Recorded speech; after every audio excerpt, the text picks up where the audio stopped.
Assalamualaikum warahmatullahi wabarakatuh. Perkenalkan, nama saya Siti Mutmainah dengan NIM 11827245515. Saya dari jurusan Ilmu Hukum semester 7 kelas HTND.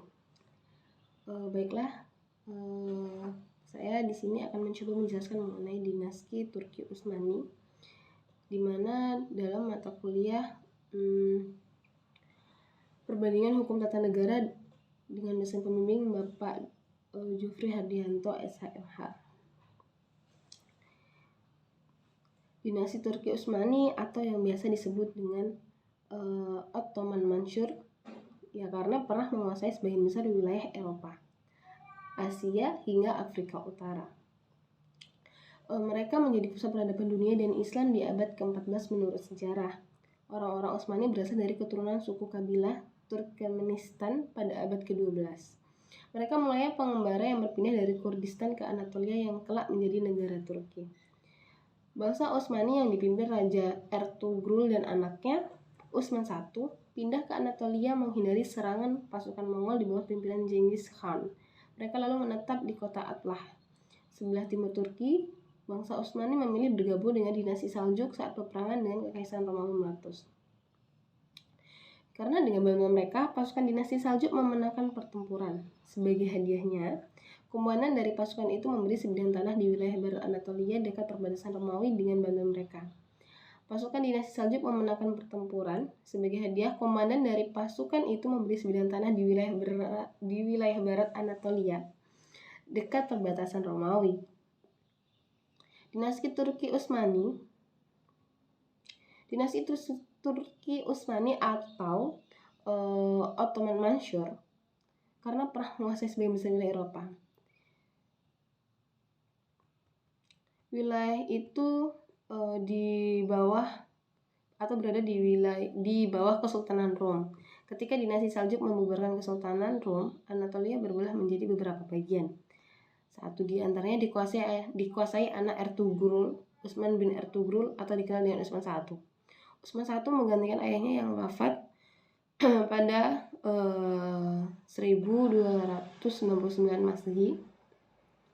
Di tangannya, Kekaisaran Utsmani atau Ottoman berdiri. Wilayah kekuasaan Utsman I saat itu hampir menyentuh Kekaisaran Bizantium.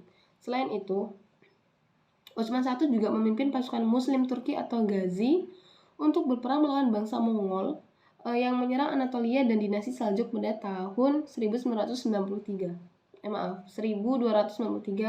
dan itu atas desa Utsman. Lalu pemimpin dinasti Saljuk, Sultan Alauddin, memberikan wilayah Ikshyar dekat Bursa sebagai pemimpin suku yang wilayahnya merupakan hasil pemberian bangsa Saljuk. Utsman mengambil kebijakan politik yang sama dengan ayahnya Ertugrul. Ia memilih membina persahabatan dengan dinasti Saljuk yang sebangsa dan seagama.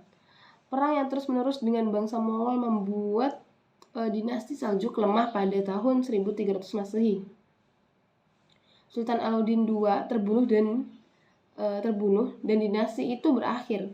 Utsman kemudian mendeklarasikan kemerdekaan dan berkuasa penuh atas wilayah itu. Sejak saat itu, kerajaan Utsmani dinyatakan berdiri. Lalu menurut Khalil Imber dalam buku Kerajaan Ottoman, struktur kekuasaan sebuah kerajaan Islam terkuat dalam sejarah. Awalnya kerajaan itu hanya memiliki wilayah yang kecil, di mana di masa kepemimpinannya wilayah Utsmani yang kecil menjadi bertambah luas. Kekuasaan itu dinilai menggetarkan. Mulanya wilayah yang diduduki Utsman hanya difungsikan sebagai penyangga pembatas antara Bizantium dan Bani Seljuk. Tulis salah satu penulis yaitu Imber. Kegemilangan Utsmani dalam memenangkan serangkaian pertempuran menarik perhatian suku-suku lain untuk mau bergabung. Selama masa pemerintahan Utsman hanya fokus dalam politik perluasan wilayah. Strategi dasar yang dilakukannya juga sebagai pemimpin melakukan peperangan dan membentuk persekutuan politik. Lalu bagaimana nih hubungan Turki Utsmani dengan Nusantara atau Indonesia sekarang disebutnya, negara Indonesia? Jadi hubungan Turki Utsmani dengan Nusantara itu terjadi pada abad ke-16. Kala itu orang-orang Turki sudah tercatat sebagai bagian dari para pedagang yang hadir di utara Pulau Sumatera. Hubungan antara Aceh dan Turki pada abad ke-16 rupanya tidak hanya sebatas hubungan perdagangan. Bersamaan dengan jatuhnya kerajaan Malaka serta hadirnya ancaman Portugis di Selat Malaka, kerajaan Aceh tumbuh besar sebagai kekuatan politik dan perdagangan, melanjutkan kedudukan Pasai serta menggantikan posisi strategis Malaka pada tahun 1539. Dilaporkan bahwa sekitar 300 tentara Turki telah berada di Aceh dan membantu kerajaan itu dalam konfliknya dengan kerajaan Batak. Pasukan Turki ini mungkin merupakan pecahan dari pasukan Turki yang tidak berhasil dalam upaya mengusir Portugis dari Diu atau Gujarat. Aceh sendiri telah terlibat dalam perdagangan lada di Samudra Hindia pada tahun-tahun tersebut dan mulai terganggu dengan kehadiran Portugis di kawasan itu yang kemudian membawa keduanya saling berhadapan. Dalam konfliknya dengan Portugis dan kerajaan-kerajaan di perbatasan, Aceh memilih untuk menjalin hubungan lebih serius dengan Khalifah Turki Utsmani pada tahun-tahun berikutnya. Snok Horgoni dalam bukunya The Assassination mengutip satu cerita populer, yaitu sebuah legenda sejarah menurutnya tentang asal-usul nama meriam terkenal di Aceh, yaitu Lada Sicupa atau Lada Secupa. Menurut cerita tersebut, pada abad ke-16 saat kerajaan Aceh semakin kuat, Sultan Aceh memutuskan untuk mengirim utusan ke Istanbul. Rombongan dari Aceh pergi dengan kapal-kapal yang dipenuhi lada yang merupakan hasil utama kerajaan itu.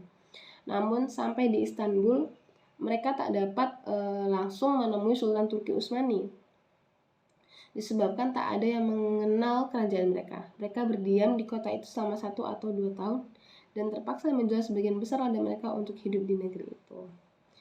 Baiklah, hanya itu yang dapat saya jelaskan atau saya sampaikan. Jika saya salah, saya mohon maaf karena saya masih tahap belajar. Wassalamualaikum warahmatullahi wabarakatuh.